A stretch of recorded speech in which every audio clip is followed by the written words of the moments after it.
editing, JaySin? Leave that part out. We can edit it all out. Keep it live.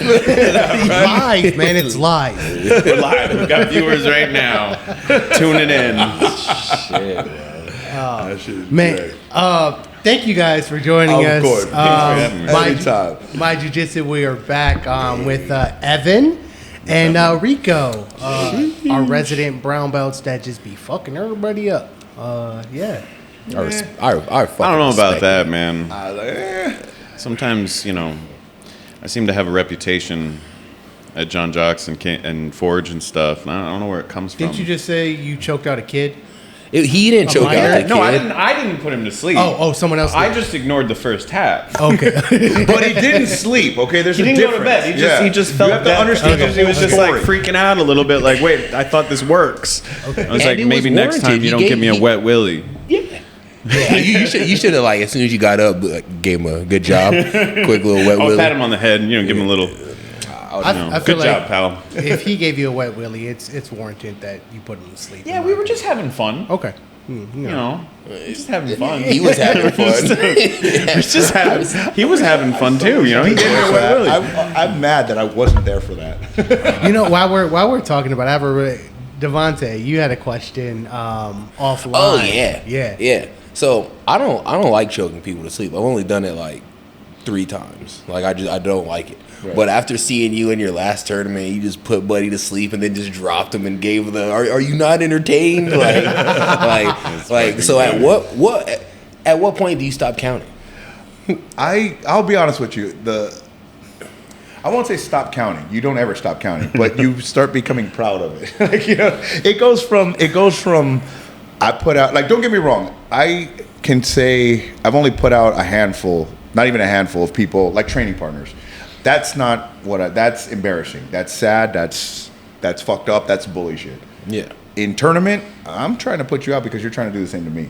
Those Those are the ones that I count. You know what I mean? Like, those are the ones that I'm proud of. Those are the ones I'm like, yeah, dude, come look at my highlight clip. You know what I mean? That's what I want to see because he's fighting tooth and nail to not let that happen. From where I was standing, it looked like a glorious Olympian moment, dude. Yeah, it felt good. It was good. I mean, it was a good shot. That was you, right? No. You We're talking felt about that? Rico's. No, Rico. I'm saying like the camera was work on on that. Oh, wife. I didn't get it. No, you didn't get it? No. My wife who got it. Yeah, it was my wife who got it. Yeah. shout out. Fucking, that's what's up. Yeah, it was my wife who got I it. saw that. I was like, ooh, that's cinematic and shit. Yeah, dude. I love the way Slow-mo. they zoomed it in. Yeah, it was perfect. That wasn't even the best, technical finish, but you put him out. Yeah. And you were up for the camera. Like, it's almost like you were like, yeah, get this. Yeah. Boom. Walk away. I mean, that's the thing. Like I said, it's funny. As a brown belt, I'll tell you the truth. Like, was I happy that I put him out? Absolutely. But the first thing I said was, that shit was embarrassing. And everybody's like, why are you embarrassed to put him out? No. I was embarrassed because my head was high, my hips were too low, my shoulder pressure wasn't should have good. been able to Like, peek it wasn't out of good. that. Like, I don't know how I finished that. Yeah, I was embarrassed. Like, everybody else went, good job. Me and Evan were like, dude, that shit was ugly. Like, I You wish gotta I lay could've your done it chest better. over, Like, man. You gotta keep your head down, put the weight on him. Exactly. There was a lot of technical flaws to it, that I had to fix, And that is the difference between blue and purple and brown and black. That's the difference right there. I'm nitpicky. Yeah, we are. We definitely are. You do 90% of the move right. We're going to focus on the 10% you did wrong. I'm sorry. That's just what it is. Well, that's how growth comes too. Yeah, no, that's exactly what it is. As I can say, that's how I feel like I grew as quickly as I did, quote unquote, was I never had coaches that went, good job. I had coaches that went, you fucking suck, do it better. Yeah. You know what I mean? And but to shut them up, I was like, hell yeah, I'm gonna do it better. Gonna do it better. Gonna do it better. Yeah. They created a fucking killer. That's what they did. That's what, God willing. He's like, yeah, right. From your mouth to God's ears. I have a question. As brown belts, do you guys consider yourself killers? Do you guys consider yourselves elite? Is that something that even comes to your vocabulary? Not at all, man. Like, I still suck. Yeah. Like, every day I train, the door opens a little wider. It's like I find, and that's why I always tell people, like, come to training with a goal, come to training with something you got to work. And I'm not talking about a submission. I'm talking about a fundamental concept. Like, I need to get my elbows and knees back together.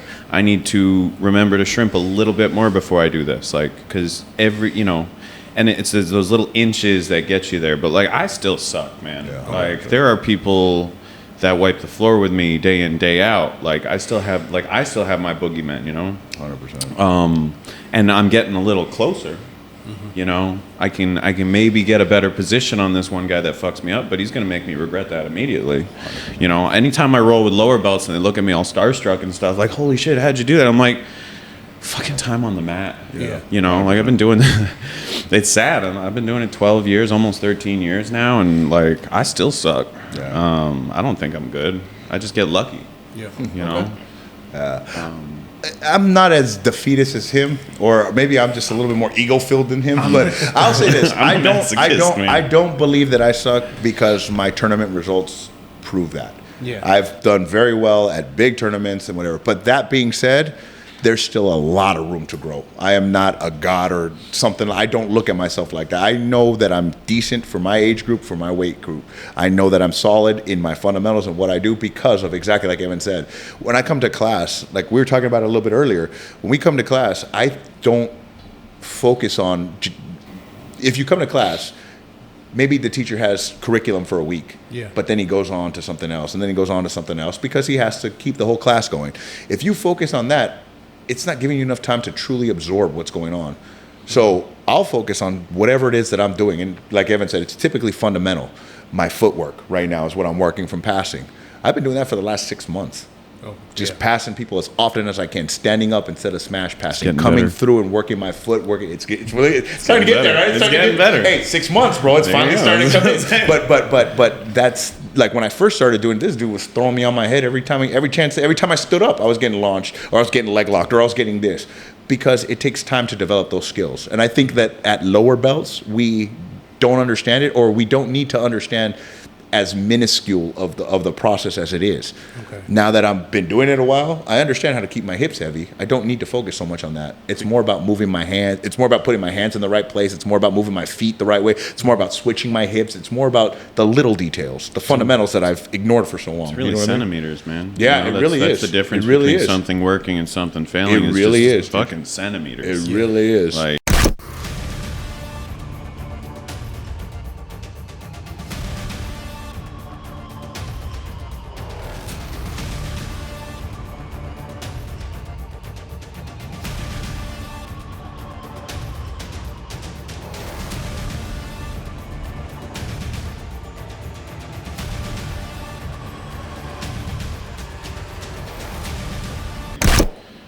it's funny, like that one fucking sweep you're always trying to work. You're like, why isn't this working? It's like, oh, move your hips just like in just a little bit more, and they're like, oh, wait, why are they light now? Yeah, You know, exactly. it's just that. It really It's- is. that's all it is. It really is. It really is.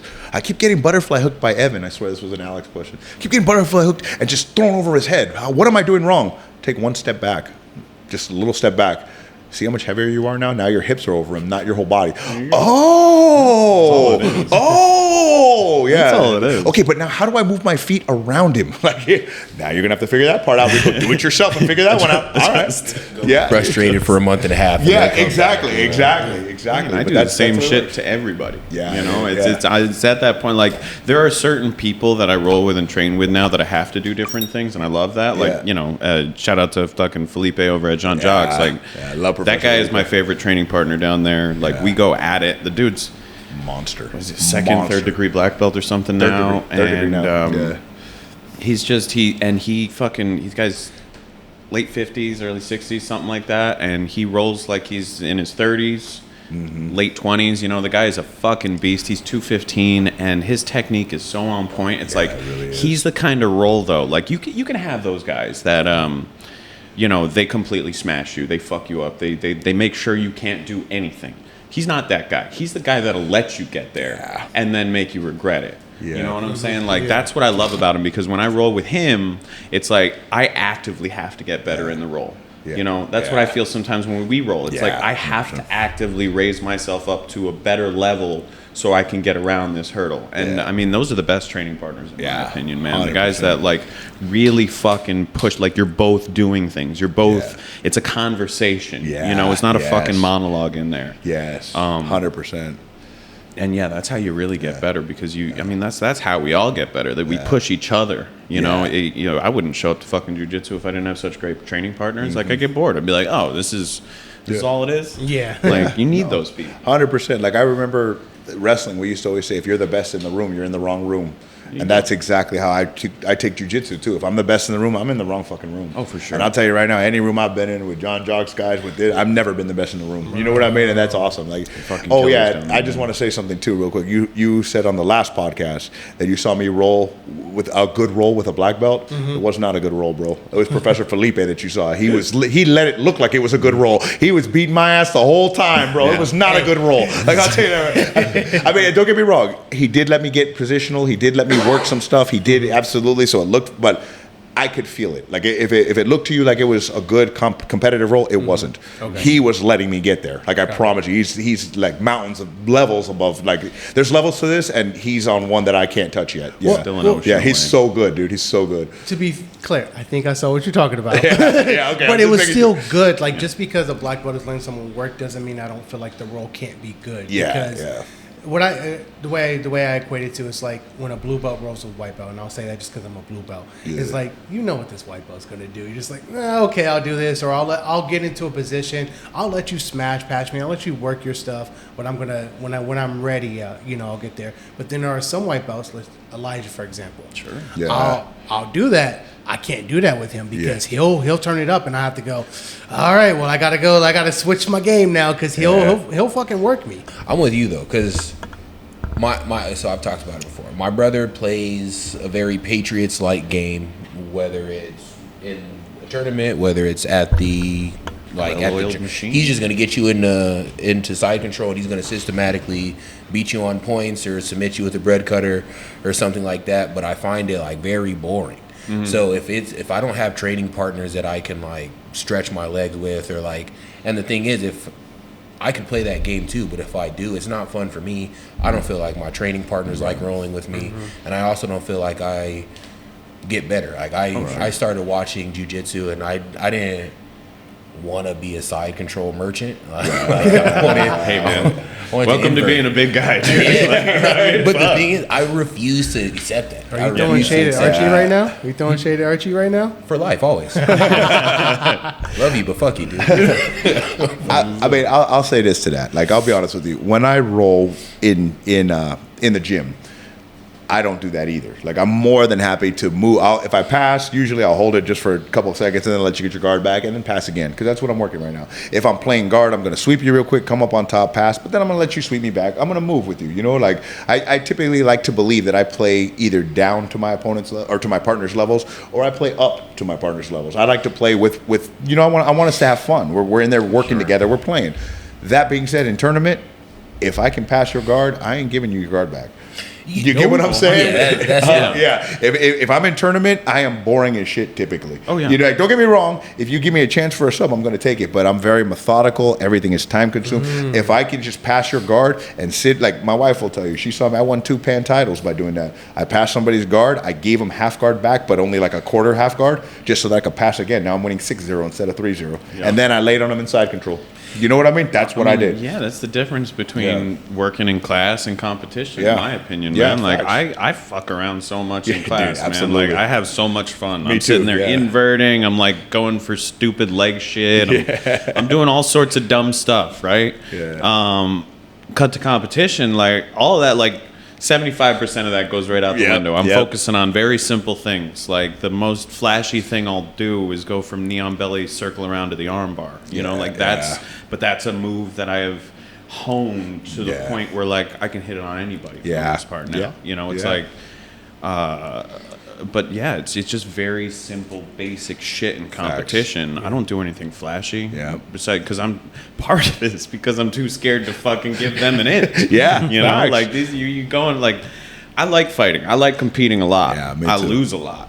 Every once in a while I win, which is great. You know, I get like I say, I get lucky. Anytime I get something, it's like, it ain't luck, brother. Well, you know, luck, like man. Every once in a while, you know. I love when you're in a room with people who are good. They're always like, I'm not good. It ain't luck. It ain't luck. I hate that he says that. Like, this man has become easily one of my favorite training partners for one simple reason. Points wise, I'm probably beating him 500 to 0. submission wise, he's probably beating me 500-0. He's subbed me 1,000 times already. He hasn't scored but 2 points on me the whole time we've rolled. And to me, the greatest part about that is though, like when I first came to Forge, I wasn't a sub guy at all. I beat everybody by points. In my last brown belt matches, basically since I got to Forge, where I was a brown belt, I have more subs than I have wins by points. Copy. You get what I'm saying? And that's because of guys like this. And I'm sorry, if we're doing Muay Thai and you are landing lucky punches, I could see that happening.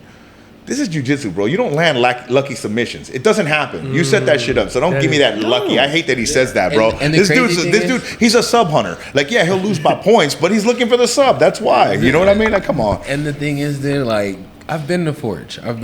You may not have recognized me my first day in Forge, but I've seen you. I don't know why we haven't rolled yet. You know, like I feel like we haven't rolled, bro. Because he hunts the blue belts, bro. That's what it is. He don't fucking want none of the brown belts. That's what it is. He hunts the blue belts. I see over there at Open Mat sometimes. I'm like, bro. All of a sudden he goes, Rico, I'm gonna roll with. He told me off camera, Rico, I'm gonna roll with you as soon as I get back from my injury. Like, come on, bro. It's the truth. It's the truth. But the thing is, the days I've gone to Forge, it's like an anime character. Like, I can sense his energy over there. Like one of the times he wasn't even rolling; he was just kind of sitting there.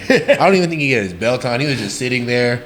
Everyone was kind of avoiding eye contact, and that's when I knew I was like, he's one of those ones. That's what I'm telling you. He's a killer, man. Man, I like to roll with everybody, regardless. Like if you're the spazzy white belt who's probably gonna hurt me, that's fine. I'll sleep it off. You know, it's like I don't care. Like I don't know. I'm very much of the mindset. You got to roll with everybody. Doesn't matter how tired you are. Doesn't matter. Like I'll do 12 fucking rounds in a session and then be ready for my 13th. Like 100%. I mean, it was a fucking other day. I was shark tanking myself with the EBI overtime, right? 100%. Yeah. And then this motherfucker comes up. He's like, I'm a little injured today, but hey, Evan, you get one with me. And I'm like, no, and I'll tell you the truth. I purposely set it up for him because he also said he likes to work his cardio. Yeah. I took 2 rounds off before I did, and I watched him do his 2 rounds because I wanted him. No, I wanted him to. I'm helping my boy with the turn. It wasn't about me beating him up this time. No. It was about he needed that level, but when he's tired. So I went, and all I did, don't get me wrong, I didn't try and tell him. All I did was bully him. He bullied the fuck. I just held his body. I held him like, come on, fuck, because that's going to be in his fight, though. In his fight, that's what it's going to be. He's going to be exhausted. Sure. It's going to be overtime, and he's going to have a guy who's strong as fuck who wants to just hold on to him. Now, maybe not looking for a shot. And it just reminded me that I should probably take a shit before I go into night training. I put him in a body triangle, bro, and he goes, "You gotta let me go. You gotta let me go." Why? Because I'm about to shit on you. I was literally, he was squeezing it like I'm like fighting the hands, keeping the choke off, and he's like, ugh, and I'm like, all right, man, I'm gonna shit myself. He's like, oh yeah, haha. And I'm like, no, seriously, we got to stop right now. I'm gonna shit myself. You know, I was on. We did that thing where I did your back, right? And I was like, I fucking suck at back control. And like I've known for a while. Like I was at white belt, I think I was okay at back control. Yeah. At blue belt, I kind of just stopped working back control completely, just because I felt like we were talking about this offline. Is like I've gotten away with what I say, cheap tricks, like cheap tricks, so to say, in the sense of I'm really good at one thing, or I know how to time your timing to stop something. Sure. Like it's not really that I'm technically good. It's just I just advancedly know what's going to come ahead. So I'm playing the game a couple moves ahead. So I'm just waiting for your timing. Right, if that makes sense. So I got to head on that from white belt, even to, at blue belt. So now I'm like really focusing on trying to hone all that stuff up. But I started back control. Being on your back the other day made me realize how much I fucking suck at it, and I need to go back to it. That's fair. Because you kept I was like, I can't do anything. If my head pressure's right, I'm just holding, and this dude is just, I'm out. And I'm like, we gotta look at this again. And you know what? Get used to that, bro, because that's gonna happen all the way through your journey. At least it's still happening to me, where I thought I was good at something, then I roll with him, and I realize I'm not good at it. So now it's time that I'm beating you up with it for a little bit until I get back. I'm serious. That's how it works. Listen, that's how it works. For me, I love the back. Like my favorite attack from the back is going to be the reverse triangle every day. And just the fact that I'm focusing on that for a split second in my control of the back makes me forget about my feet, and then people get out. And this happened to me a couple of times in tournament recently. One time at the trials, I was having this real good fucking scrap with this dude. I took his back. and I was so beat or exhausted, I didn't focus on like hipping in, keeping that control there. Yeah. He got right out, and I'm like, fuck, Yeah, man. dude. And like by that time, I was so fucking gassed. He ended up beating me there. It's happened in other comps where like I'll get the back, and instead of focusing on the control first, you're automatically trying to work for that submission. You forget about the control. Yeah. So yeah, man, it's ebbs and flows, you know. Always, yeah. But we could all do better. We could all Yeah, do better to focus 100%. on better control in those positions. I mean, it's like what you just said about trying to be 2 steps ahead. You know, like knowing where your opponent's going. Some might consider that really solid fucking mindset for jiu-jitsu, because it is all about getting like 2 steps ahead of your opponent. In my mind, right? Like if I'm trying to emulate somebody, it's like Jacq or something, right? Yeah. Whereas when you're rolling with him, there is no safe space. Right, like I could be mounted on Jacq, and still he could have my back in half a second. But that's because he methodically cuts off the routes that you have to anything else. So he gives himself a window to go to where he wants to go. You know, it's just that. It's like, okay, I'm going to cut off this door, so now you can't take my back here. Now you can't, do whatever the fuck. Like, if, say you're mounted, right? You can only go over to Neon Belly or something. And I've already thought ahead where now it's just so, it's crazy to have that. And that's a great mindset to have, is what I'm saying. Yeah. But yeah, I mean, just that control aspect, I think, is something we all, like, it's so important. Like, how are you going to finish something without like maintaining that fucking position?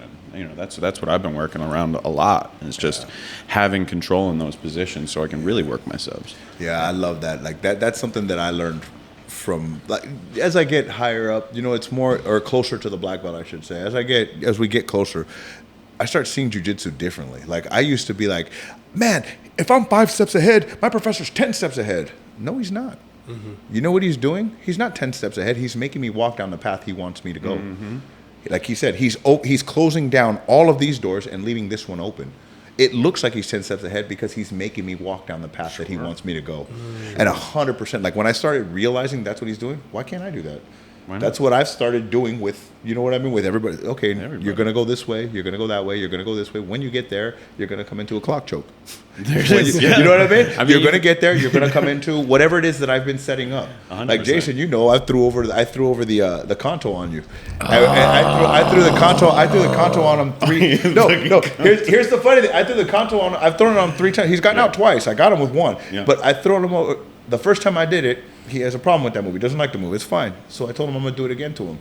I still walked you into it. Nobody likes you that get what move, I'm saying? dude. Nobody likes Hey, that. bro, I like it. Some There's a bullshit. very specific- You know me, bro. I like You it. just fucking throw that leg over. No, Yeah. I'm good. I was at a gym where one of the coaches, that was their special move, and that's all he tried to do all the time. And I think it's a dumbass move. I really do. I'm just gonna say, as a blue belt, I think it's dumb as fuck. And that's why I was so mad, because I was like, Hater. No, he has every right to be mad, bro. Because when I caught him in it, I'll be honest with you, even I was like, this is bullshit. It's kind of loose. But the way he moved, he moved right into it. And I was like, boom. Oh, never mind. Well, it's a cranky choke, and it hurts, and it hurts my soul to do it to anybody. I don't know. I like, it's like just a Brad big old Pitt in that softy. movie, man. Like, I like to kill him softly. He's He's a nice guy. I want it to feel good. I don't want it to hurt you, because hurting you hurts me. agreed.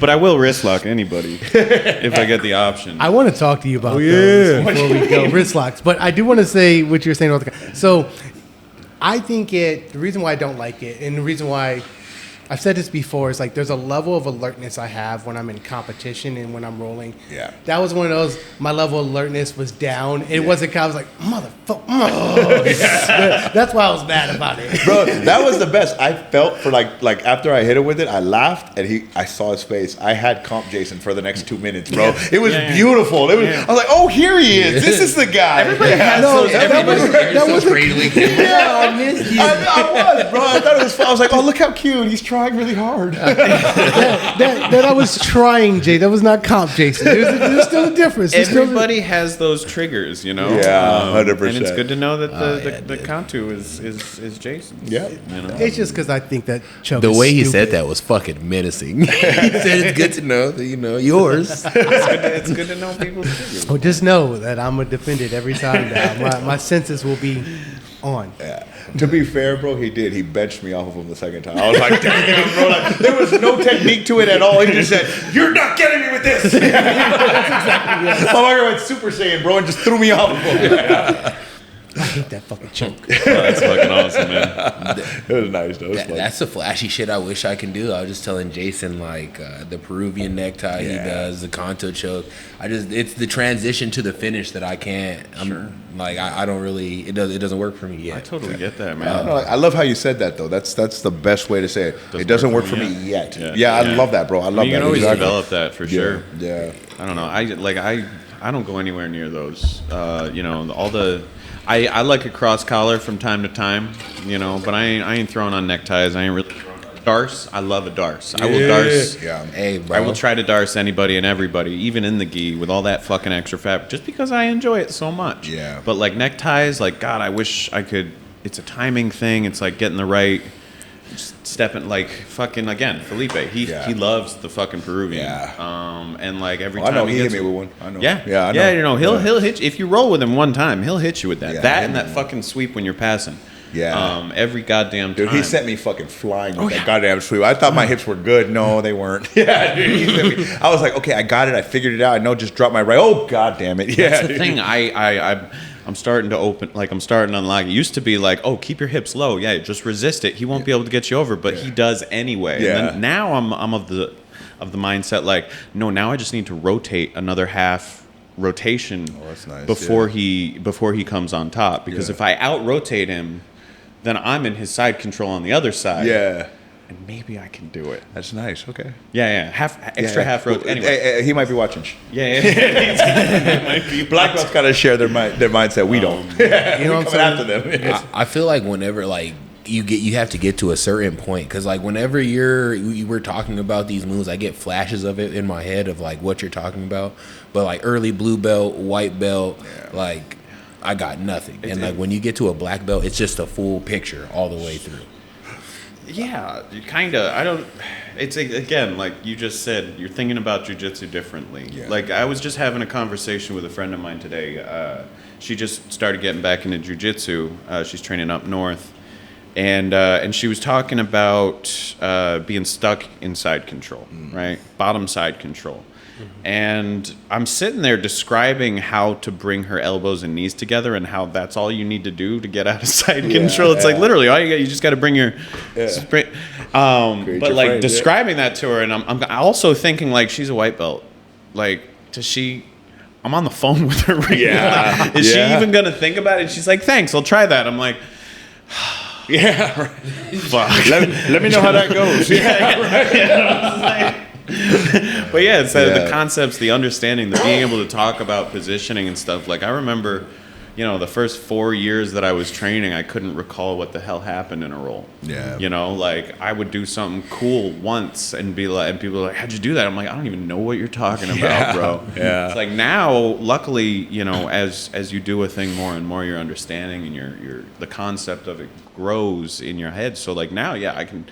I think back to the roll we had today. I could probably recall most of what we fucking did. Yeah, it was fun. It was great. It was great fun. It was. I love it. Fucking I know, bro. I know. I was talking to them about that shit. I love it. Me and Evan are 2 brown belts, but we're still the spazzy white belts at heart when we roll, dude. Yeah, when we roll together, it's we got people moving out of the. Literally, my wife was standing there not to protect us, to protect everybody from us as we're rolling. Yeah, she's. Oh wait, guys, it's Evan and Rico. Just get back, get back. We go for blood. Yeah, we really do. And the best part is we always start off with, okay, bro, I'm a little banged up. Let's just start slow. And then the next thing I know, we're fucking fighting to the death. Yeah, dude. Everyone has those guys, dude. Yeah, like you just have those guys you created camaraderie with. Their game. You're not going to get hurt. So it's like Yeah, it's just it's trying to beat the shit out of each other. I mean that's the best part. Like there's times where like I'll be honest. There's times I'm older. I'm sore. I'm retired. There's times I see Evan on the mat and I'm looking like this the whole time. You know what I mean? I don't want him to catch eye contact. No, I don't want to roll today with Evan. Like I'm hurting. But then there's days where I'm looking at him and he just that smile right there. Yeah, bro, I got one for you today. Let's go. You know, always, man, always. But I already know. Right after that round, right after our round, always doesn't matter what happens in the roll, doesn't matter how much we move, doesn't matter. At the end of that round, I'm going to my water like a little boy, bro. And I'm just gonna sit there, take the next round off, drinking my water, reminiscing like, fuck, man, Evan caught me with that stupid arm. I was winning 15-0 and got caught with that goddamn arm bar again. All mad at myself. I love a Choi bar, man. Yeah, bro. I was gonna ask you, Evan, about wrist locks. First off, I need you to teach me all the dark arts because this is my new area of study is wrist locks. Yeah, One of us. Well, that's Right. Well, that's the thing, man. I don't actively look for wrist locks and toe holds or anything like just that. It just fucking happens. happens. Yeah. Like they just appear before you. 100%. And most of the time, I'm not trying to wrist lock somebody to get them. It's a show dominance, I know. Well, it's to open up something else. It's like, oh, hey, by the way, your wrist's a little flaccid right here. Yeah. Maybe you should do something about that. And then they like pull it out. And now I'm triangling. Okay. You know, it's like it's one of those things. It's if I get you with the wrist lock, great. But again, it's just the awareness of the the extremities. Like I mean, fuck the toe hold I got on my last comp. Yeah, that shit right. was pretty. That shit was pretty. Dude. I wasn't looking for it; it just appeared before me, and I was was like, I beautiful. can turn this into a toe hold. Yeah, shit was beautiful. He got taken down, bro, and ended up rolling because as he was getting taken down, he ended up rolling, and the leg was just right there. Took it, boom, toe hold, took it right home. He gave up 2 to get his submission. It's fucking beautiful. I bro. need It to was see you beautiful. guys' match. I It was still haven't beautiful. seen him. It was his shit was beautiful, bro. Oh, was that match is up That there. was I right think after John Jocks yelled at him. Yeah. So funny. we're like standing on our feet, doing the fucking ring around the rosy, trying to, like, it's one of those things. Like, I love and hate this about myself. Like, I love being on my feet. I love doing stand up, but like, He's not good at it. there's a little boy inside of me that's afraid to overextend and actually shoot for a takedown. That's me too. That's me. Right, yeah. Go. And he's just in there crying. And so we're doing this ring around the rosy thing. We go out of bounds like 3 or 4 times. It gets to the point where we're laughing about it to each other. Like we both have like, we both got some negative points because of it. And it's like 3 minutes in and we're setting back up. And I look up and Jean Jacques in my corner. He goes, Evan, the fuck, go to the ground. And I'm like, oh, Bro, all right. I shit you not, we were all standing in the corner when John Jocks did that. And we're all laughing because John Jocks, go to the ground. Not 20 seconds later, he gets that toe hold to finish. As soon as they hit the ground, it's over. It's like, and John Jocks, see? That's why I told you, get your ass on the ground. Like, it was over. He danced with the dude for 3 minutes for no reason and then takes him down and finishes it. It was like Gordon Ryan, you know, in the ADCC runs. Mm-hmm. You know how he fell down and was heel hooking everybody in like 10 seconds? Yeah. It was like that. As soon as he hit the ground, bro, it was over. It was like, what the hell, Evan? It's funny, man. That shit was so funny, though. Yeah, well, you know, it's one of those things, man. It's like it if you put yourself in the right place, eventually, you know, you start seeing things. Yeah. Start seeing things. Like he took me down. I lost 2 points. I was turtled up and he was on my back and I was like, "Oh, your leg's just a little bit too much on the inside." Yeah. And that's something to be fair, like I'll do that kind of stuff in class. I won't generally do that in tournament. In tournament, I'll like peek out, replace my guard. But I looked up at the clock and I was like, "There's a minute and 20 left. Yeah. I don't really have time to like jujitsu this Yeah. guy, you know." Yeah. So like I saw it. I'm like, it's a Hail Mary, and he went. Like my foot caught him right in the right spot. He went over, like I caught his tricep with my other leg and really able to spin him around there. And I was just like right on the leg. I'm like, fuck, this It's is gonna fucking work. beautiful. It was beautiful. It's gonna bro. work. It was beautiful. Yeah, it was. If there was something faulty with that technique, I didn't see it. Like it was beautiful, bro. To me, I was like, fucking Evan, dude. I was like, god damn, that shit was sexy as hell, bro. I was all bragging. Did you see Evan get his leg lock? Yeah. Why are you talking about Evan and not your choke? Because Evan's shit was prettier. All right, god damn it. Yeah, Well, that's another thing. Like, and this is why you're one of my hetero life partners. You know, it's like. I'd rather Full talk. Full Diddy, bro. Like, Hey, wait. First off, don't assume my gender, all right? Sorry, man. Jiu-jitsu is so gay. I identify as a jiu-jitsu practitioner. That's my identity. It's very fluid. My sexuality is like my jiu-jitsu. But no, I mean that's the beauty of it. Like I look at those matches and I'm like, oh god, like I think about the jujitsu that was actually done in those, Yeah. and then I'd much rather be like, dude, that choke was sick, man. You put that guy out. That whole match, like watching you bully people, like fills me up. Yeah, you know, bro, yeah. like and No meanwhile, Diddy? like No Diddy.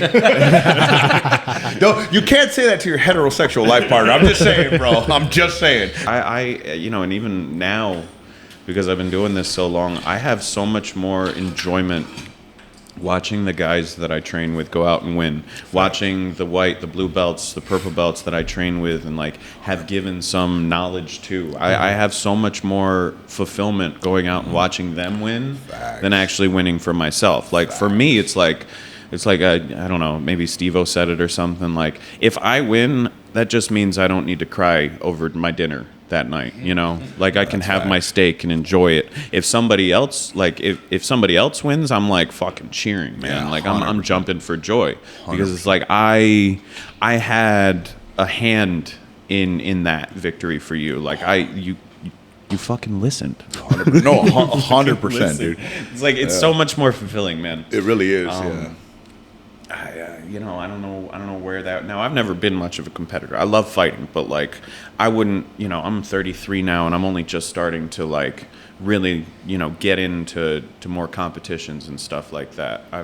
I've done the trials every year since purple belt that I have been able to, and I lose all the time. It's great, but it's good fun, you know, going out there and like testing yourself against the best in the fucking world. Like I got guillotined by Roberto Jimenez one time before anybody knew who that was, and I was like, "That is so fucking cool." That is, for me. dude. That's so a claim to fucking fame, cool. bro. I don't care what anybody It's says. so That's fucking awesome. cool Yeah, to get for beaten real. up by these guys who are the best in the world, and it's like that's all I do it for, you know. Yeah. Like I wake up with fucking back pain every day, and I'm like, I'm gonna still go out and do it until the wheels fall off, man. Yeah, of course. But yeah, no, seeing guys come up and do the thing, like younger guys, like.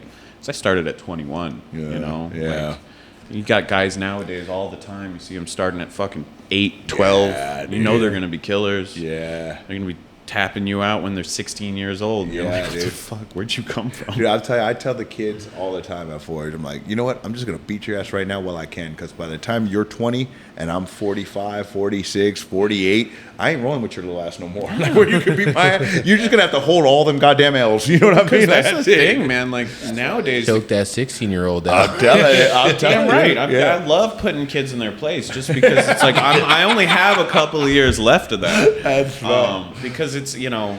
It used to be you training with blue belts, white belts, or whatnot. You know, they're in their mid-20s when they're starting. Yeah. All they have going for them is piss and vinegar. Yeah. You know. Yeah. Nowadays, it's like you got kids like a blue belt is 15, 16 years old, 17 years old. Yeah. He's rolling at a brown belt level. He just has to wait until he gets to the age where he can qualify Facts. for it. You know. Facts. You got piss and Facts, vinegar bro. and fucking technique now, and it's Yeah. like you're running circles around me. I'm just a old man that likes lazy jujitsu. No, facts. You know? Facts, And they got dude. that new blood vampire strength.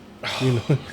Yeah, I don't even talk about that, man. That's the worst for me. Like as I get older, I'm slowing down. I'm not as strong. There's things that are happening that I understand are gonna happen. I'm right Father behind Time's you. beating my ass. I'm Yeah, 36. I'm right behind you. bro. No, you'll be good till about 40. You wait till you're 40. That's all I'm gonna I say. was broken when I started. All I'm gonna wait till you're 40, bro. All I'm gonna say is wait till you're 40. You'll see what I mean. 39, you're gonna be like, no, I am slowing down. Then you'll hit 40 and understand what real slowdown is. Steroids. Yeah, bro.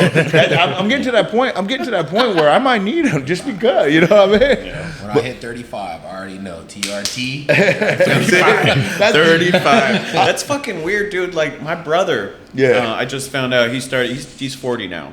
Just turned 40. Like, and it's always been my thing. Like, I'm gonna train till like 55, 60, and then maybe think about getting on the TRT. My brother's 40 years old now. He doesn't train jujitsu. He's like CrossFit guy. He's kind of a bitch, but he won't fight me.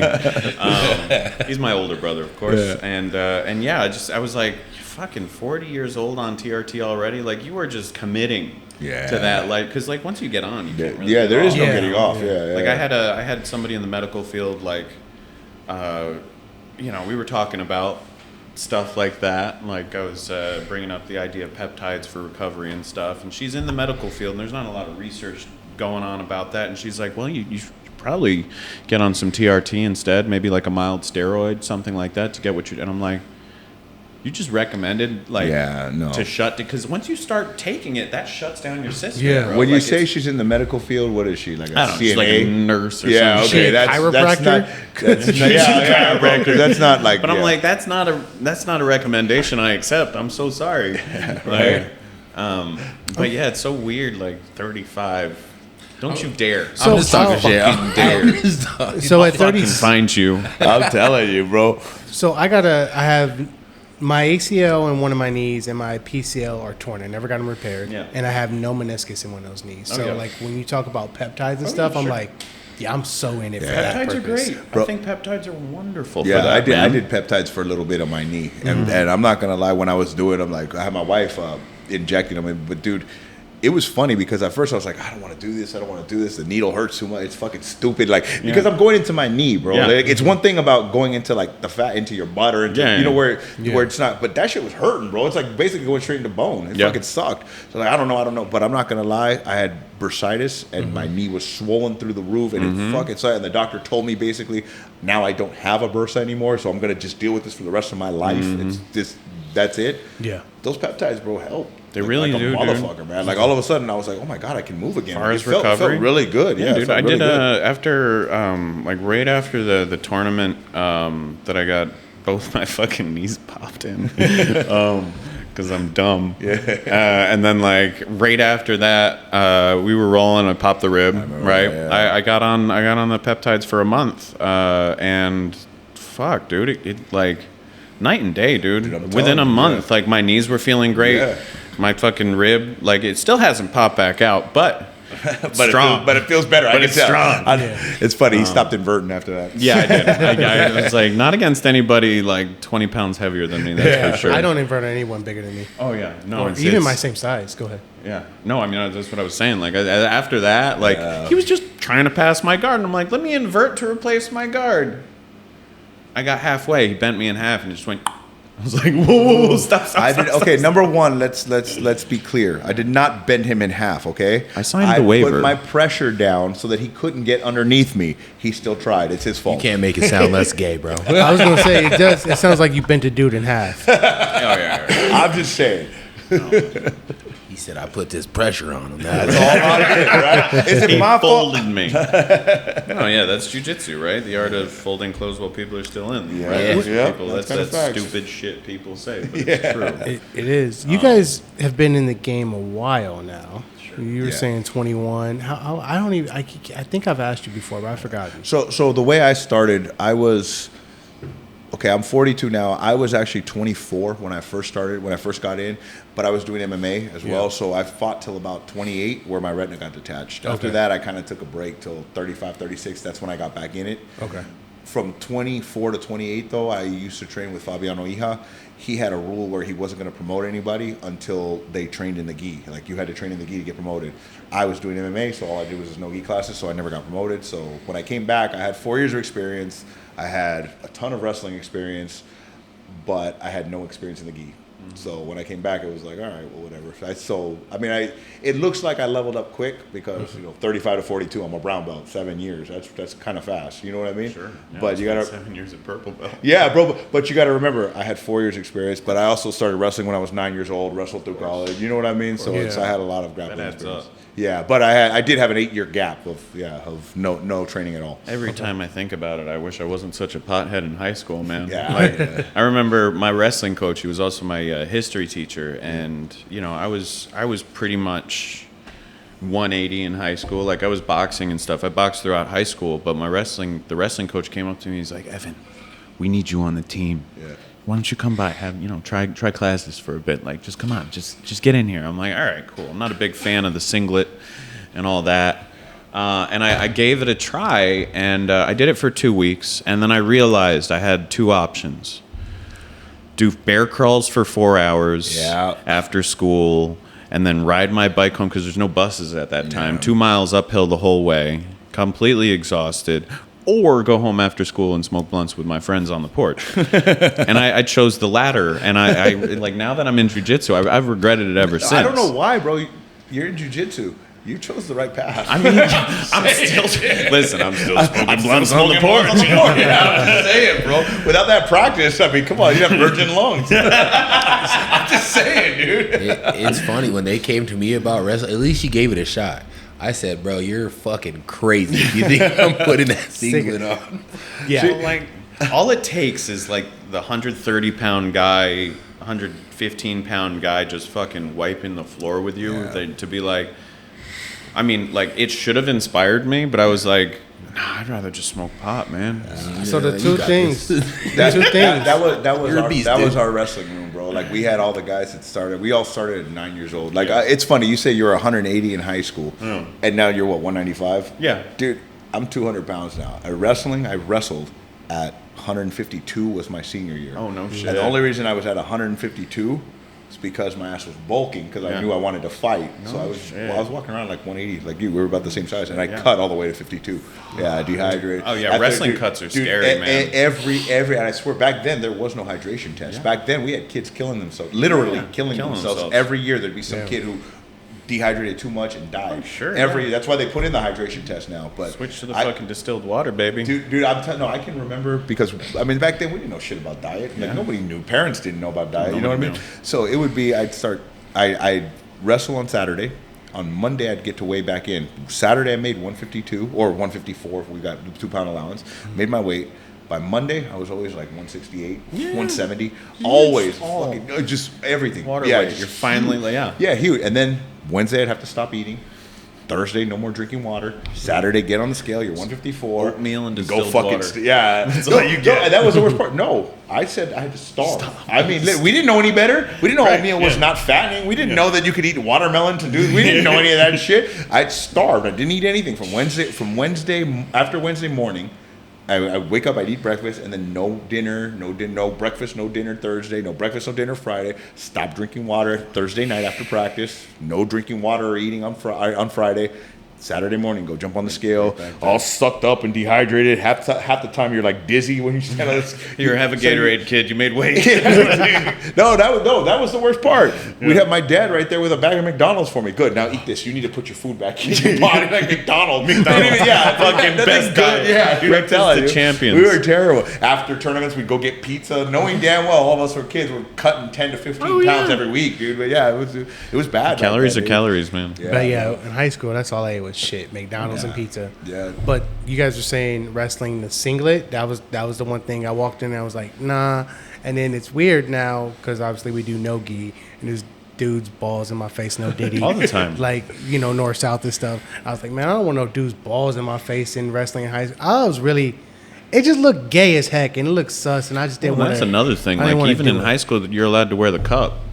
Right, most jiu-jitsu tournaments, like they're like no cups allowed. Not most. Oh yeah, not true. Most, all. Yeah, I can't think of one that allows you to wear a cup. Naga? Grappling Industries. Naga, nope. Oh, nope. Grappling X maybe. I can't Grappling remember. X, but I know for sure not Naga. I know for sure not a Grappling But again, Industries. you don't wear a cup. You don't wear a cup. You're not allowed. Did you meet somebody? The reason JJ in the nuts. Did he have a cup on the other day, or did he not have a cup? No, JJ didn't have a cup. Okay. He what was it?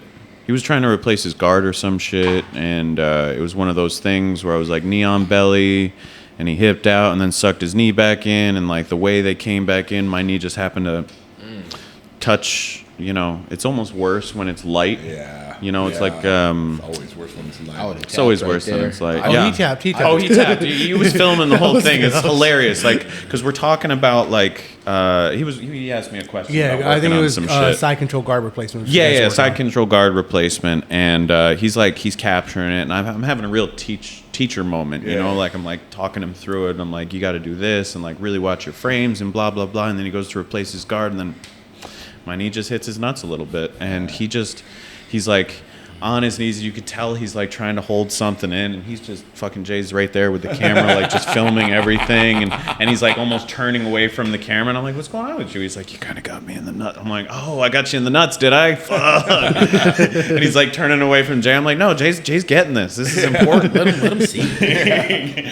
Stop making it weird, fucker. Don't turn away. Poor sad puppy. Oh, I love JJ. I love all the lower belts up at Forge, man. Like Al's got a really great school up there. Yeah, it really does. Man. Like you guys are all really fucking driven, man, and just to see people show up so consistently, man, and really improve. Yeah. Like the guy's a great teacher, man. He's you know, as far as the association's concerned, man, they pump out some pretty good teachers. Man. Al's definitely up there. Yeah. I have a question for you, and I've been wanting to ask Al this too, but we always get off topic, so we have a moment. What is it like training under a legend, John Jacq? It's all right. So like I've trained at a lot of places. I've moved around a lot. I started back in New York. Were you at the Blue Basement? No. I was with a Henzo. I was actually training at a not an affiliate, but another school under a Henzo black belt. Okay. He was actually, I mean, the guy is amazing, and I can't say anything bad about his jiu-jitsu or his technique, but his schools at the time, I don't know where it's come or gone then, he was making money.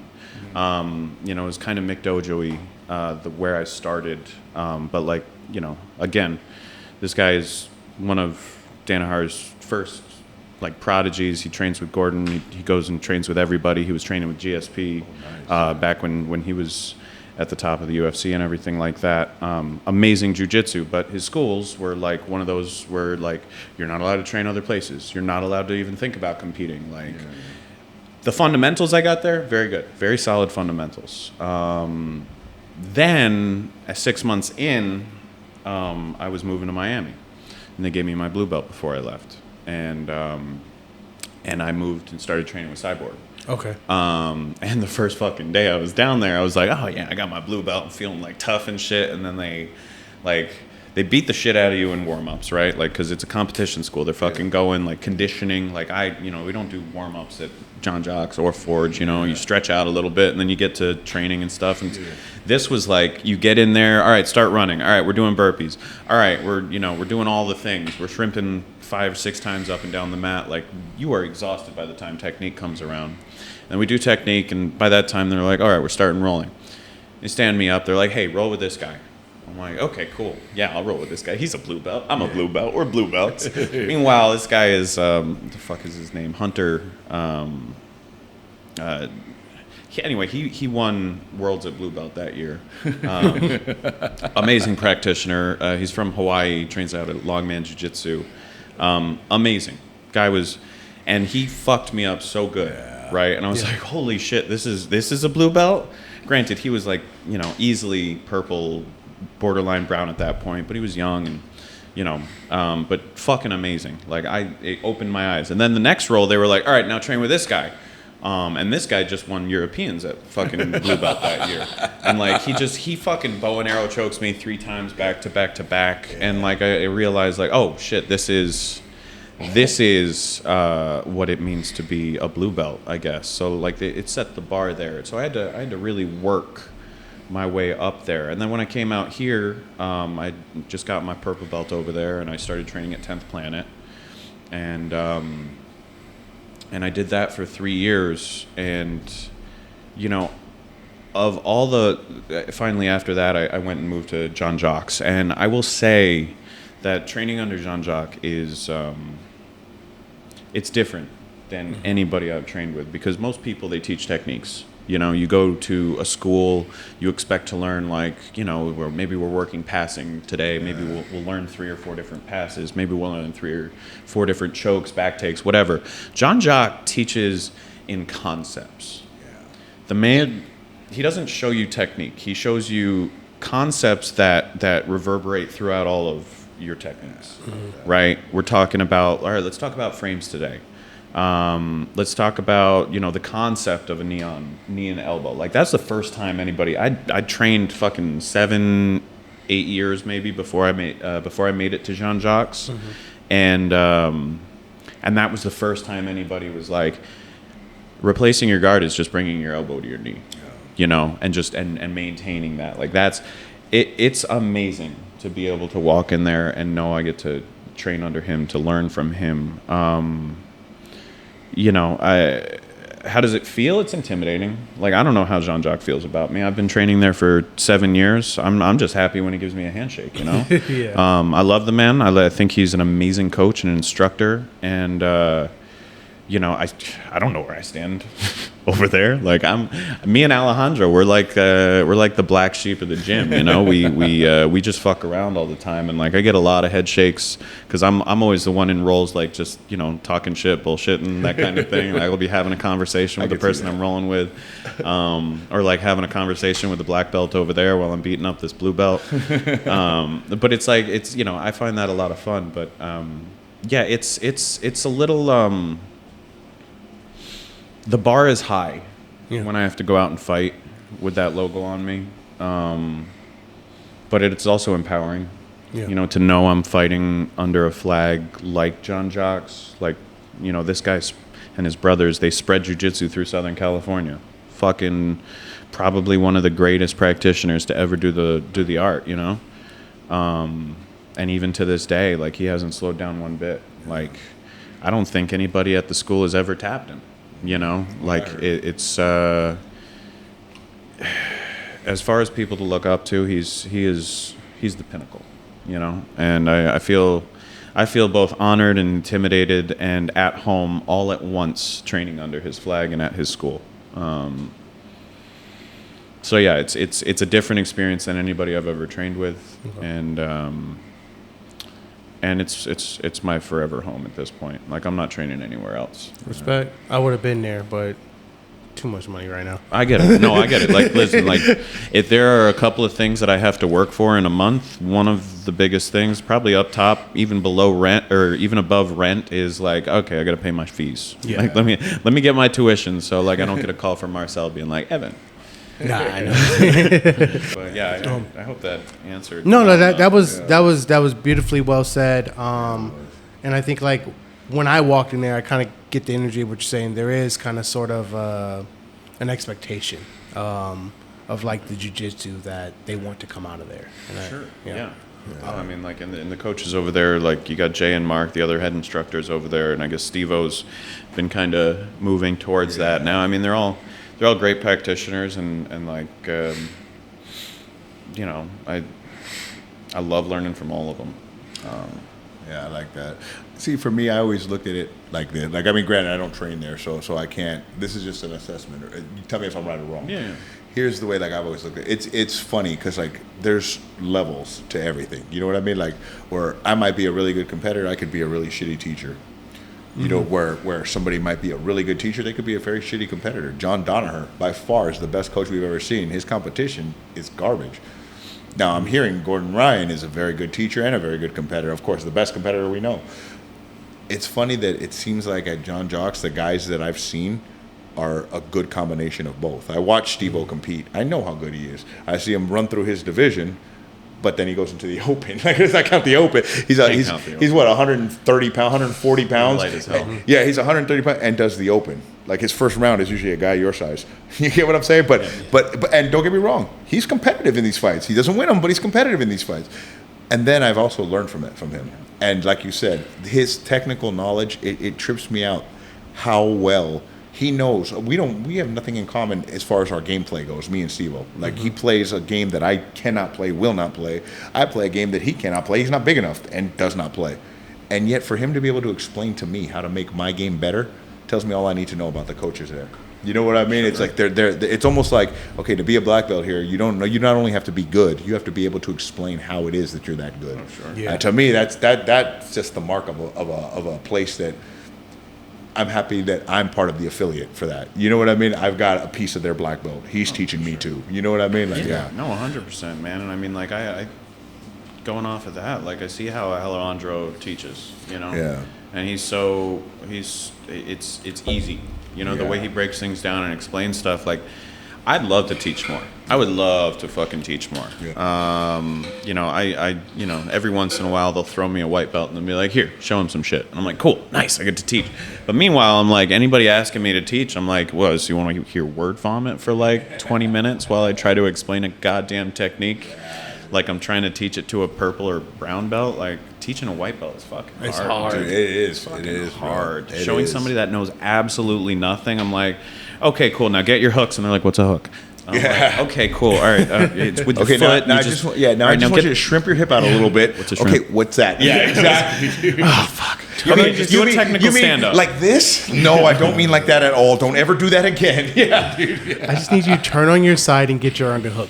Nothing else. Those two things. That's the thing. They all know what an oil check is, though. Underhook with which arm? Yes, the answer is yes. Yeah, exactly. I'll take it. Fuck it. I'm using Alex. I'll take it. Right, that's another thing. He's like, and Alex comes over to me. He's like, dude, you're talking too much. Just give him 3 things to do. And I'm like, but there's so much more. He's like, just 3 for now. Yeah, you know, yeah. just 3 No. for now, and then you can allow. I'm like, oh. Dude, that's what I love about Alex. Like so he's allowed me to start teaching, at Forge. So I teach the Wednesday noon class. I teach stand up.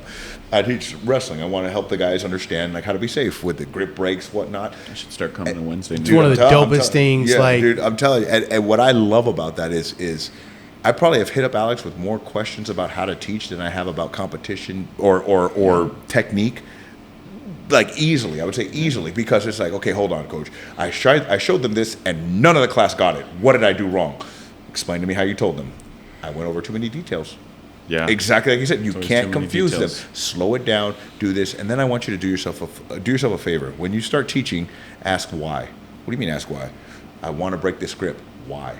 So that you can explain it to them as to why it is that you want it to. You know what I mean? And Yeah. it's like, oh, that makes sense. Like, since then, I feel like, dude, I've been watching people start getting to takedown. They're starting to understand. They're starting to understand the technique. We're focusing on just simple 3 things. Broke it down to simple 3 things, and it's good. Don't get me wrong. It's going to lead to a lot more. Yeah. But right now, we're still in our first 3 things. You know what I mean? I love that he was able to teach me how to teach. Yeah. Like that should just say something. And You that's know what huge. I mean? I mean, that's huge. It's funny because like just on the top, because Forge is pretty much like a John Jacques lineage, Yeah. And from the outside looking in, because like I don't train there, Yeah.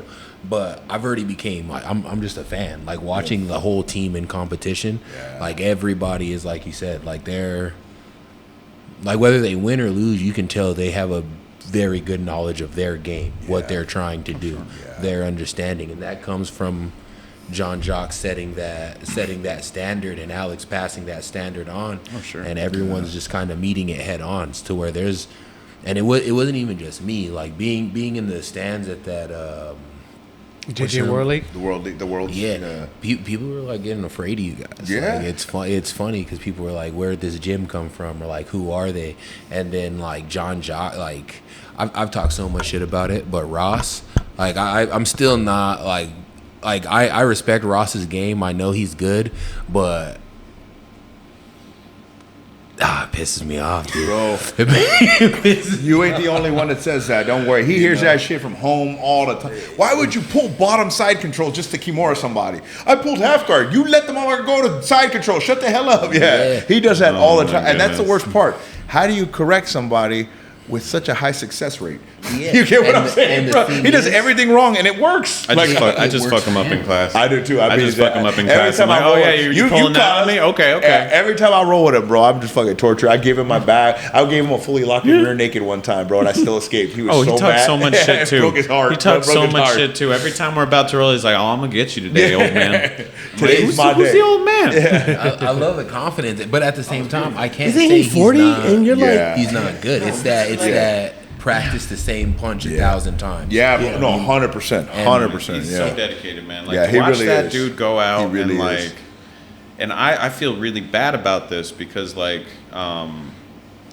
he threw out his back in this last competition, or not this last. He's fought since Yeah, then. he Dude's competes fucking all the competing time. all the Yeah. time. Yeah, all the but in time, the last competition you were talking about, like he threw out his back right before his finals match, and that was kind of on me a little bit because we were fucking around. You know, I was like showing him like different things he could do to get to the ground instead of maybe just pulling half guard and all that dumb shit that he does. Yeah.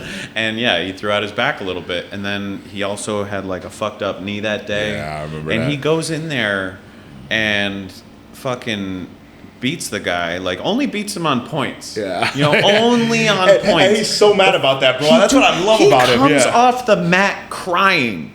I'm like, bro, what are you crying about? He's like, that sucked. That was terrible. I'm like, dude, you just won gold. Yeah. Like, wait, why the fuck are you crying? He's like, it wasn't good enough. I'm so sorry. He's Yeah, apologizing bro. to everybody. Yeah, bro. The first thing he does coming off the mat is apologize. I'm like, don't apologize to me. Apologize to the guy you just beat because you don't feel like you're good enough to make it. Bro, I'll tell you right now. Here's a story about Ross. I'll give you a good one. So he's doing Naga because he wants to win one of the belts. He wants to win the belt. He Yeah, wants to yeah. win one of the belts. Who doesn't? He's doing Naga, but he decides he's gonna do 4 divisions. 4 divisions. My wife and I went up there. Yeah, to increase his chances. Exactly. He goes up there. Bro, they are literally, while he's fighting on one mat, they're calling him to the next one. I'm telling him, bro, you got to take a rest. Like, relax. I'll go talk to him. No. Just let me push through. I watched him fight 11 fights back to back to back to back to back. And of course, he starts gassing. You know, so his last fight, he gasses. He's like, doggone it, man, I could have beat that dude. I'm sorry, Rico. The fuck you sorry for, dog? I just watched you fight for an hour and a half straight. Literally, there was a time where he didn't even get a chance to go to the bathroom. He was running to the mat, and as he's running to the mat, he's pulling his gi pants up to put his gi on because he's gonna fight here in the gi. He fights here in the gi. I have my wife run over to the other mat to tell it's no gi. Hold on, give him a minute. Run the one he's fighting over there. He finishes this guy. Comes over, as he's coming over, he's taking off his gi and just letting it fall on the ground. I'm picking up his gi, walks over, beats the guy in no gi, then has to run back, putting his gi back on to go do his other match. Then they're calling him for the open over here. Then he's got to run on the other side for the open over there. Dude, I saw him do 11 fights. I mean, even He the earned that fucking belt. dude, his last match that he did. The kid that beat him. When I say kid, I mean, could have been in his 20s. I don't know. But he looked teens. He looked teens. You know what I mean? Early 20s. Right. The kid that beat him, my brother, I respect you so much, dude. I'm sorry that I pushed, but I saw what you went through. I saw what you did. I knew you was tired, man, but I respect you so much. Casey came off the mat, like you said. Came off the mat telling me, I'm so sorry. What the fuck are you sorry for, bro? I am impressed. I'm proud of you. I'm like, you could have pulled from any one of these divisions. I told you, pull from any. I came to coach you, and I told you, pull from a division. And you said, nah, man, I'm going to do all 4. I don't care. Wins and losses. He superseded wins and losses at that point. Yeah. At that point, he showed heart. And that's all as a coach that I'm never looking for. I don't care if you win or lose. Yeah. Show me your heart. And he showed that.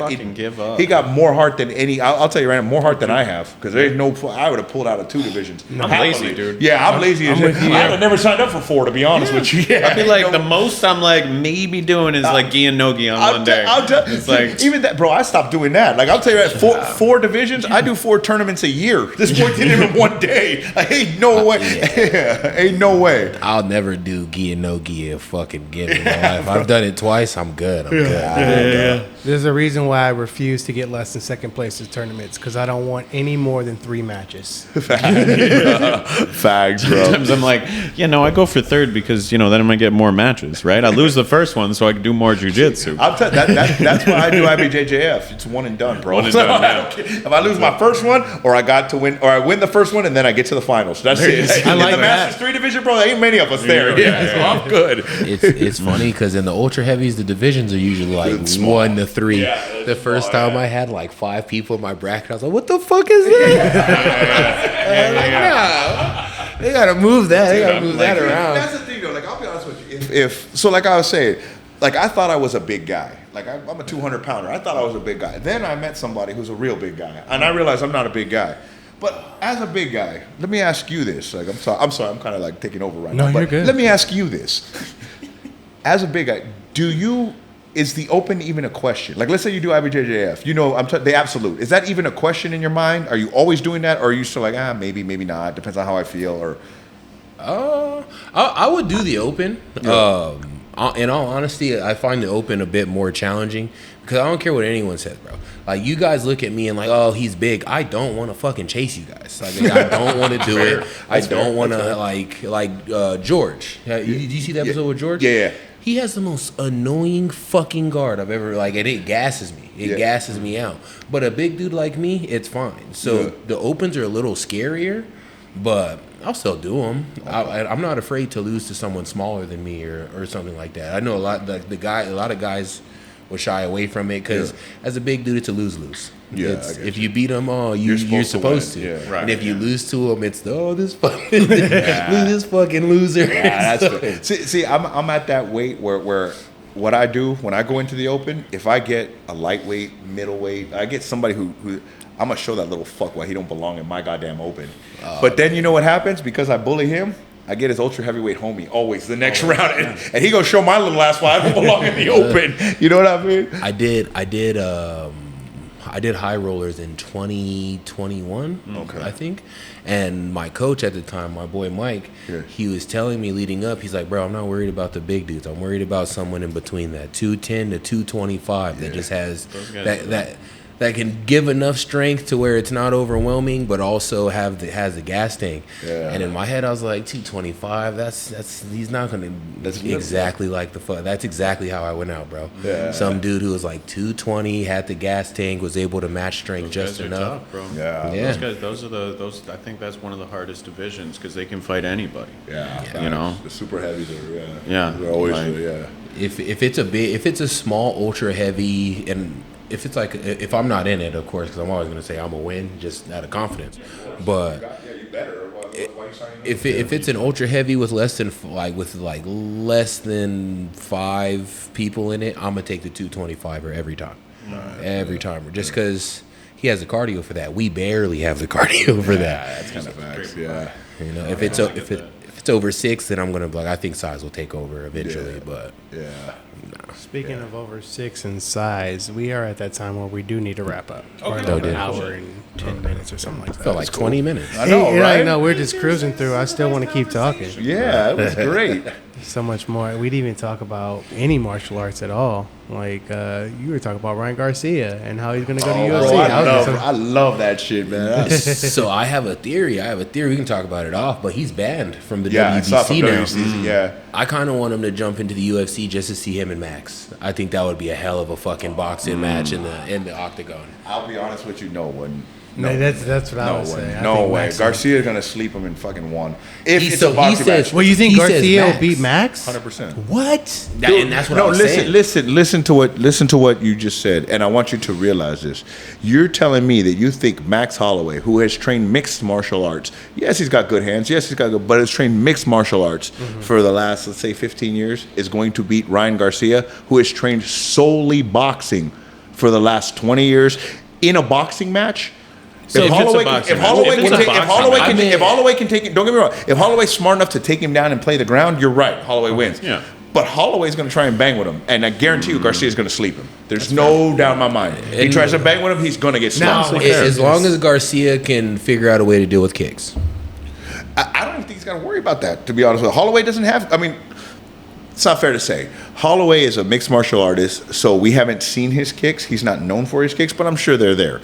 So that's not fair. But the fact that we haven't seen them and we don't really know too much tells me that that's not his A game. All you need is a decent leg kick to take out a boxer, though.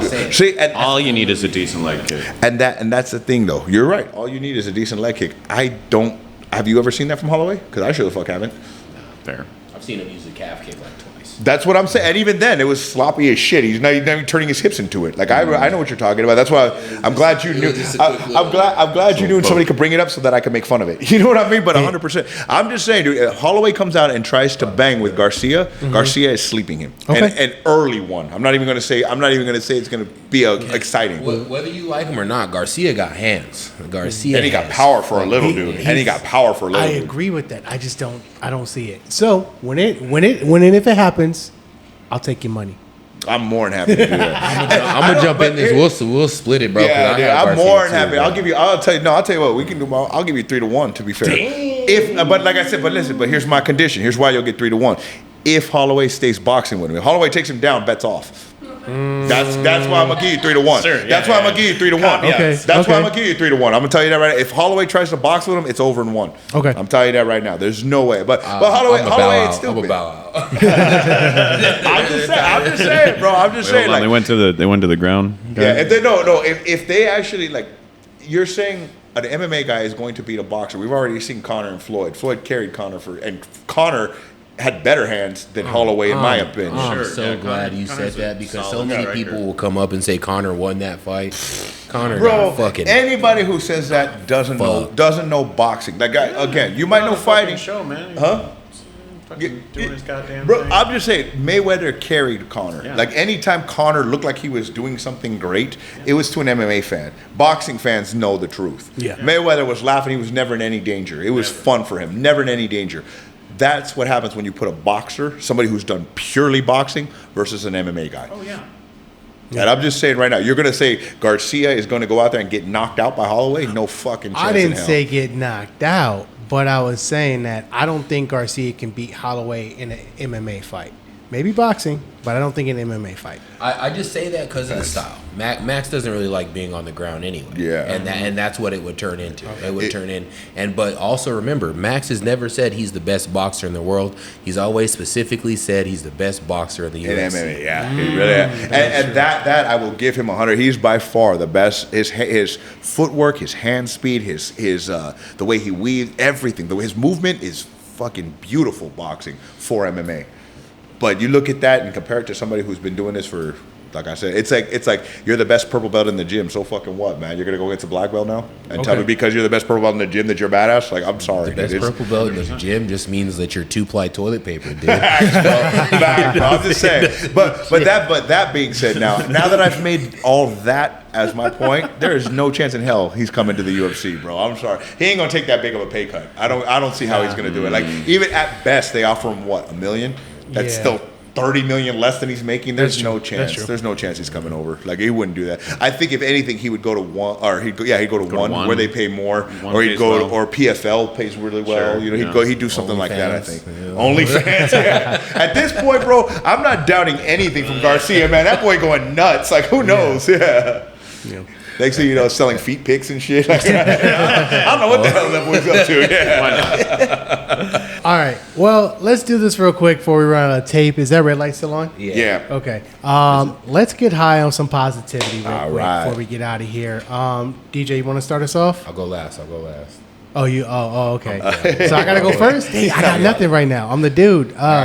So what this is like we talk about positive things. Either some positive that happened to us this week, some positive that we did, or just positivity in general that we want to promote into the world. Sure, That's yeah, what this is. Okay.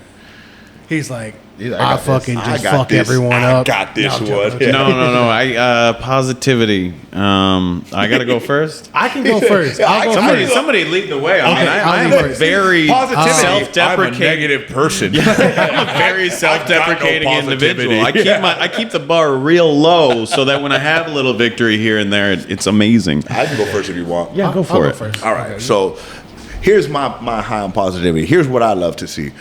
Today, or not today, I'm sorry, it was a couple days ago. Evan has gotten set up for a super fight. They posted his picture on the website. They saw that shit. I got excited, bro. I got all juicy and shit. One of our teammates is competing also this week as a blue belt, brand new blue belt, JJ. Oh yeah. Shout out for JJ. watching him work and understand techniques, just to slow time down, to be able to move, to understand what it is that he wants to do, to game plan. He's putting in that work, and already, JJ, I'm proud of you already, brother. Don't matter what the results are. Yeah. Agreed. Oh, hold on. Go. What'd you say? We just went a whole hour. Didn't even mention you were about to be in a super fight. Oh yeah, no. Well, that's again, I keep my victories real low, man. I'm proud of him. He took the super fight. I turned it down, and he picked it up for me. Who was the well, you super reached fight out. against? Because I'm I'm not 'cause I'm a sure. bitch. Guy from had 10th Planet Beaumont. Okay. I'd never heard of 10th Planet Beaumont. The guy, I saw his picture. He looks familiar. I feel like maybe I've fought with him before or something, somewhere, sometime long ago. But dude's name's like Ruben. I'll fuck up his last name, but yeah, it should be a good time, man. Okay. He hit me up randomly. He was like, "Hey, man, you want a super fight?" I'm like, "Yeah, cool." Because right now, I'm getting ready for Masters Worlds. And yeah, I was like, I'd love a little tune-up fight, it'd be great. And like the rule set works in my favor. I'm a big fan of submission only. Like he said, like you can score 50 points on me, but I'll constantly be looking for the sub. Yeah. And yeah, like I'm really looking forward to that. I've been pushing myself the last week or so. Going to be this next week, and then probably take a little rest the week of. But yeah, no, I mean, shout out to all my training partners that have been really, digging deep and making me realize just how flawed my game is. He's such a liar. there. You know, I fucking love those guys. Rico's one of my best training partners that I got. You know, just everybody, you know, really, you know, feeling the positivity. Like I mean, shit, like. Hell, I'm doing a super fight, and they mentioned me at HQ. They're like, "Hey guys, Evan's out there doing a super fight." He's like going, and I'm like, "Oh, they're like they care. Like that's kind of cool." Like I've never, you know, because like for me, going out and competing is just like it's just another day at the office, right? It's something I do. I got to test myself and push. Like I never think anybody really cares much about like somebody else going out and fighting. You know, it's always kind of just like, "Oh yeah, 9, go get it." You know, because it's you know I find. For me, it's like competing is for me. You know, coaching is for them. You know, like I love to coach because I love to see people grow and do that. And then for me, it's just something I force myself to do so I don't, you know, just sit on my ass being lazy smoking pot on my couch watching anime all day, you know? Because I will do that. I do playing Elden Ring right now. My God, man, that's another.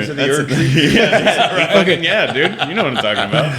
That sounds like a lot of positivity. So, was that your positivity note? That sounds like. Yeah, no. I guess my positivity note is, you know, thank you so much for everybody across the whole, you know, Machado affiliation. Just really. Being there, banding together, and like really helping me and a couple other guys get ready for these fights, man. Just seeing that, like, you know, again, shout out to JJ. You're gonna crush it out there in the OC this next week.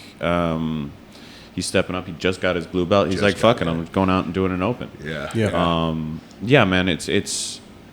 I love to see all the positivity in the gym. So I guess I got to follow up with that.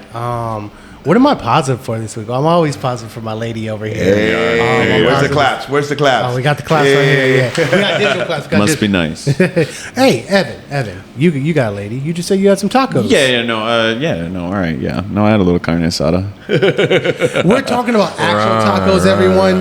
His lady made him some carne asada tacos, to clarify. Yeah, his lady made them. They were good. My bad. They were good. I thought it was code too. Oh, right. Well, I know she ain't watching this. Positivity. I'm always positive for my lady. Thank you guys for coming out. Of course. I think I'll say what I'm really positive about is right now in jiu-jitsu. You know, I feel like after every competition, there's something that clicks. Like I take like 2-3 weeks off and I rest kind of a little bit and I come back. And when I come back, everything clicks and it's like feels like everything's firing again, like faster, and just even like simple stuff like leg drags, which I've never even was good at. They're clicking now, so that's good. Yeah, definitely positive about my jiu-jitsu. That's good. Fuck yeah. That's good, man. I like Fuck that. yeah. That's good. Yeah. For me, it's gonna be completely not like jiu-jitsu based, just because I haven't been able to. You motherfuckers. I've been jealous this whole episode. What's going on with you? You hurt yourself? My finger's dead, pretty much. Got a surgery coming So up. as soon as I get my surgery and they repair the tendons, I'll be back. Well, you But, can't train with a dead finger? I'm just kidding. It's because it doesn't. I'm just afraid when I grab it, it doesn't close. I know. Careful, that's how you get on his list. So wait. So I'm a little confused. So you only got one hand? You only got one hand? I'm a little confused.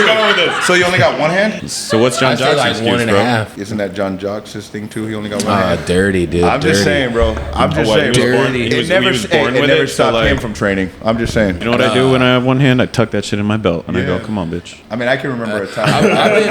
I've been doing striking, but it just sits so straight that like I don't want it to hit the floor and like snap or break because then that's just gonna make. We're breaking your balls, man. No, I get it. I remember the time I broke my finger. Yeah, I thought about sitting out too. But go ahead.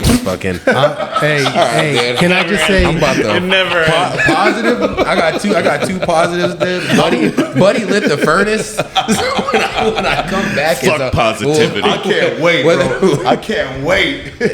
That and then I got to fucking take my mom out to Universal Studios. nice. She Yeah, came out man. there. That was a cool thing. Yeah, I got that's to awesome. take her to an amusement park, and she got to be That's cool as hell. drunk and act like a child, and I drove her around. And That's dope. Dude, hey, that honestly, you have no idea how much that means to a parent. Like I'm getting to that. My kids can do that. I don't drink, yeah. but you know how much that would mean to me. To like, as much as I had to wipe her ass, she finally got to wipe mine, quote unquote. Pause. But you know what I mean, bro? That shit means a lot to parents. That shit means a lot to parents. I'm just saying, that's fucking awesome, bro. That's really cool. I'll be real. My mom had me at like 14, like barely 14. Like, she got pregnant 13, turned 14, then had me. Yeah. So she gave up like a lot of her fucking Yeah, life. So hell yeah, now she that did. I'm an adult, my mom's been living her fucking best life. She's like a 40-year-old teenager for real. She's like, I'm Yeah, going man. out here, I'm going out Yeah. there. So it's cool to like just give something. That's be able dope. to That's kinda badass, return man. back. Hell yeah, bro. No, that's Congratulations, awesome. that's huge. Like my dad used to, or we used to always say, you know, like, so my dad used to tell my grandpa, now I stole it and start telling my dad, you broke your back for me for years. Let me break mine for you now. Yeah. You know what I mean? And that's fucking awesome to hear, bro. Like, I love that, love that, man. That's cool. That's cool. You're a good son. That's good, a great, man. We got That's it. positive right Yeah. there, man. I love that, man. That's awesome. Fuck yeah. One more That's class. really cool. I guess we'll end on that note, man. That's yeah, you man. can That's really a talk good for end. me. Yeah. Shout out to all the moms out there, all the fathers. You guys gonna give me one shout before we hop off, or we just? You know what? I'm gonna do this. I missed it last time, but I do want to plug Forge's Open Mat on Sundays. It is open to everybody. It is, in my opinion, the best open mat in the valley, the best open mat I've ever been to. Alejandro has really created a good culture over there. Everybody is allowed. There's no politics. We don't do pictures and all that shit. We just show up and train. I do videotapes sometimes. You do videos, yeah, but like it's that's not all. going out. None of you it's know. going out. That's 100% documented for Forge. But yeah, I love that place. It's my church, and everybody listening to this is invited. If you want to come, we got mat space. There's 5 or 6 gyms that show up. It's just a great spot. That's my plug. That's all I want to do. You want to do your fight too? I know you. Oh said. yeah. So July 19th, it's out at 10th Planet Murrieta. Drew, the black belt over there, is setting it up. It's called King of Subs. There's going to be like 16 or so matches that day. They're all going to be streamed on YouTube at King of Subs, I believe, is the channel. Yeah, check it out if you'd like. I'm just going to go out and try to represent John Jacq the best I can, man.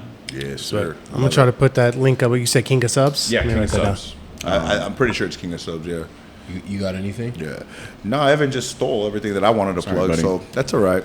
No, all jokes aside, to shout out to Coach Alex, man. You're the man, dude. Like I always tell you, I love being part of the house that Alex built, man. Thank you so much for everything. The reason that we're all tough is I am because we are. Fucker, I stole your line. I was just about to cut you off and Fucker, say I that. stole your line. God damn it. Yeah. You stole my line. Bro, no, I love where I train for. Exactly like Evan said, there's no politics, no bullshit. Feel free to come through wearing your colors. We don't care. It doesn't matter. As long as there's people to roll, we don't give a shit. What you wear doesn't matter. Let's come out and have some fun. And I just want to touch on. You said no one cares. I care, dude. I care. Earlier, whenever you said like you didn't think anyone cared about your match, yeah. I care, bro. Thanks, buddy. I care. brother. So you know what it is. Thank you for tuning in. Like, comment, subscribe. If you want to smoke, hit up Jay or anyone else at this table. I mean, we're always there. I'm just a blue belt. Y'all hit up someone like higher I've rank. said it before. I'll roll with anybody. Yeah, me too. I'm I usually enjoy it. Beat me up. Honestly, I love getting tapped out. He's a fucking liar. It's great. Y'all want to roll with somebody who has some skill. I'm not that good, so liar. Yeah. I just love how like there's a couple of episodes of this podcast where y'all just like blue belts all at the table just talking shit. We do talk about shit. Hey, look, you want to hear something funny about that? They did that shit and then didn't show up for 3 weeks. And you know what the fuck happened? I had to step up for their asses. They didn't show up, bro. All these blue belts talking all this shit. We got all these purple belts coming in, dojo storming, brown belts coming in, dojo storming. I'm like, fuck, all right. I guess 6 of you guys. All right, let me start with the little one. Yeah. Hey, look, fucking hilarious, I'll say this. man. You guys want the smoke? Come see Coach Rico. Like, what the fuck, assholes? Yeah. God damn. No one hit us up in the trust. No one hit us up. If they hit us up, I'm gonna show up. What are they supposed to do? Say, excuse me, I'm going to dojo storm you in 2 weeks. No, You just like, should be hey, there. hey, we trying to get a roll in. Hit us up on the IG. We trying to get a roll in. You coming to Forge? Show Yeah, up we'll be to there. Open mat every week and do your job. Who, me? I do. I show up and I film. That's what I He do. does do his job. He shows up. He's like, all right, no, I got the camera test. Wait, you came to roll with me? I'm not rolling today. I'm filming. No,